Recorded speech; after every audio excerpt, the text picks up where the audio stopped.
ભારતમાં મુસાફરી માટે ટ્રેન સૌથી સસ્તું અને વિશ્વસનીય માધ્યમ છે. દરરોજ લાખો લોકો ટ્રેનમાં મુસાફરી કરે છે. જો કે ખાસ કરી શિયાળામાં ધુમ્મસ, વરસાદ અથવા તો અન્ય હવામાન પરિસ્થિતિઓને કારણે ટ્રેનો ઘણી વખત સમયપત્ર કરતા મોડી દોડે છે, જેના કારણે મુસાફરોને અસુવિધા થાય છે. પરંતુ શું તમે જાણો છો કે જો કોઈ ટ્રેન 3 કલાકથી તેથી વધુ મોડી પડે અને તમે તમારી મુસાફરી રદ કરવા માંગો છો તો તમને સંપૂર્ણ રિફંડ મળી શકે છે. આ કરવા માટે તમારે તમારી ટિકિટ રદ કરવાની અને TDR ફાઇલ કરવાની જરૂર છે. તો ચાલો સંપૂર્ણ પ્રક્રિયા તબક્કાવાર સમજીએ.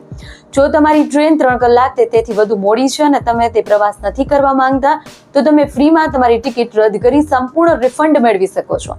શરત બસ એટલી જ છે કે પ્રવાસ શરૂ કરતા પહેલા રદ કરવી જરૂરી છે. રિફંડ સીધું તમારી બેંકમાં જમા થાય છે, જેમાં 7 થી 9 દિવસ લાગી શકે છે. આ માટે IRCTC પર TDR ફાઇલ કરવું જરૂરી છે. IRCTC વેબસાઇટ એપમાં લોગિન કરી સર્વિસ, ફાઇલ TDR, ત્યારબાદ માય ટ્રાન્ઝેક્શનમાં જઈ ટિકિટ સિલેક્ટ કરો અને કારણ સબમિટ કરો. ઉપરાંત ticket counter, railway call centre મારફતે પણ રદ કરી શકાય છે. માત્ર ટ્રેન મોડી નહીં, પરંતુ સમય, રૂટ બદલાય, પ્રાકૃતિક આફત, વહીવટી કારણો કે અન્ય અણધાર્યા સંજોગોમાં પણ રિફંડ મળે છે. હંમેશા સાચી બેંક ડિટેલ્સ દાખલ કરો. તો આવા જ વધુ વિડીયો માટે જોતા રહો સમય મિરર. નમસ્કાર.